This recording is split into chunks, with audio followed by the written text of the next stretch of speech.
Fights మాత్రం చాలా అద్భుతంగా తీశారు.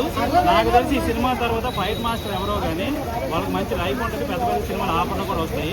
ఫైట్ మాస్టర్ ఎవరో నాకు తెలియదు కానీ బట్ ఫైట్స్ మాత్రం చాలా డిఫరెంట్గా ఉన్నాయి. మనకి క్రాక్ సినిమా చూసేటప్పుడు ఎలాగైతే ఫైట్స్ మనం ఎంత ఎంజాయ్ చేసామో దానికి మించి ఇందులో ఫైట్స్ ఉన్నాయి.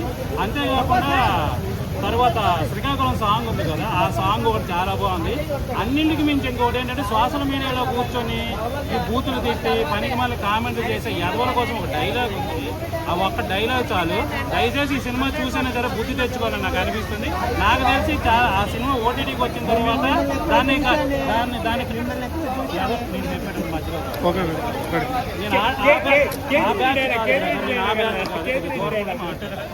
సో సోషల్ మీడియాలో ఖచ్చితంగా అలా మాట్లాడే వాళ్ళకి అందరికీ సరైన కౌంటర్ రవితేజ గారి నుంచి ఆ డైలాగ్ రావడం నాకు చాలా బాగా. ఇంకోటి ఏంటంటే చాలా మంది విజిల్స్ కూడా వేశారు ఆ డైలాగ్.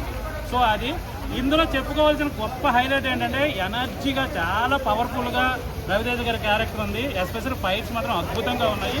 సాంగ్లో ఇద్దరు శ్రీలీల గారు ఎంత బాగా డ్యాన్స్ చేస్తారో మనకు తెలుసు. శ్రీలీలతో ఈక్వల్గా రవితేజ గారు డ్యాన్స్ చేశారు. మూమెంట్స్ చాలా బాగున్నాయి.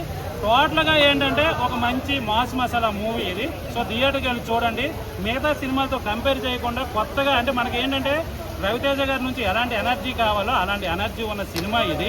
ఫైట్స్, సాంగ్స్, రవితేజ గారు పెర్ఫార్మెన్స్ ఈ మూడు సినిమాకి హైలైట్. ఇంకోటి మర్చిపోయాను, బీజిఎం చాలా హైలైట్గా ఉంది. చాలా హైప్ ఇచ్చారు. బీజిఎం చాలా బాగుంది. నవీన్ చంద్ర గారు కొత్తగా ట్రై చేశారు విలన్గా. Okay final.